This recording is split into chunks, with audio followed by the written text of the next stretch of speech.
नमस्कार, मी कविता. स्वागत आहे तुमचं सगळ्यांचं माझ्या यूट्यूब चॅनलमध्ये. बघा, आज आपण ना 32 साईजच्या प्रिन्सेस कट ब्लाऊजची कटिंग बघणार आहोत. तर बघा, या ठिकाणी मी अस्तर घेतला आहे आणि ते डबल फोल्ड करून घेतला आहे.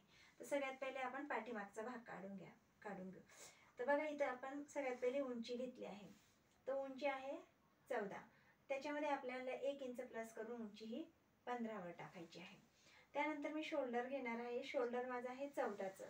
तर 14चा अर्ध आपलं 7 होतं आणि त्याच्यामधून मी 2 इंच कमी करणार आहे.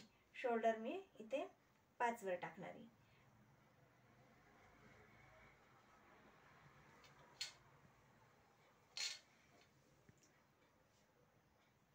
पावणे 6 वर मी इथं मुंडा टाकत आहे.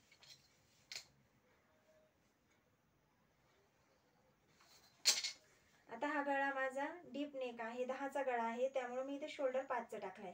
जर समजा हा गळा 8, 7.5, 8चा जर असता तर आपल्याला इथं शोल्डर हे 5.5 वर टाकावं लागलं असतं. ठीक आहे. त्यानंतर आपण इथं छातीचं माप टाकणार आहोत. तर 32 ची छाती आहे, तर आपला 32चा चौथा भाग येतो 8 आणि त्याच्यामध्ये आपण 1.5 इंच शिलाई मार्जिन घेणार आहोत.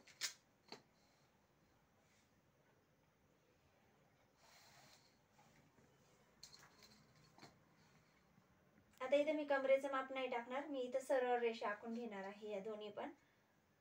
हे बघा, ह्या प्रकारे. त्यानंतर आपल्याला इथं मुंड्याचा आकार द्यायचा आहे. आता 32 साईज मध्ये आपल्याला हा मुंड्याचा आकार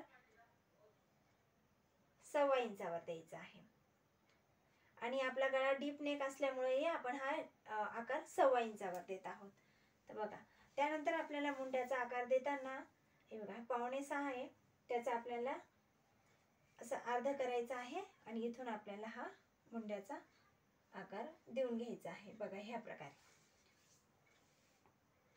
गळा इथं मी गळा रुंदी 2.25 वर घेत आहे आणि गळ्याची लांबी ही मी 10 वर घेत आहे. खाली सुद्धा मला जास्त फाकलेला गळा नको आहे, त्यामुळे मी खाली सुद्धा 2.25 वरच ही मार्किंग करत आहे.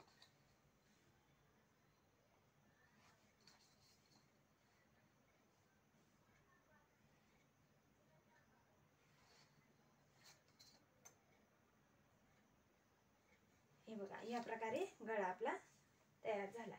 त्यानंतर इथं खाली आपल्याला 4 इंचावर एक मार्किंग करायची आहे आणि वरती आपल्याला टक्स मारण्यासाठी देखील 4 इंचावर एक मार्किंग करायची आहे.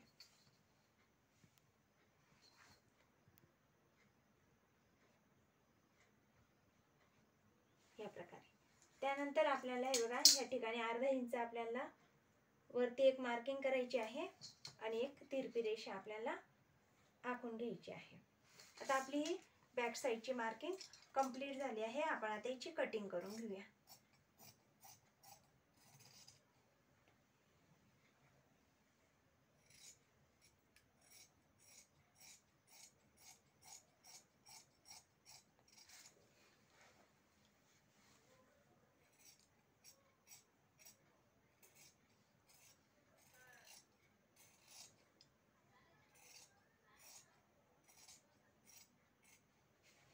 आता मी हा गळा आणि इथे आपण जे अर्धा इंचावर मार्किंग केली आहे ते मी ही नंतर कट करणार आहे.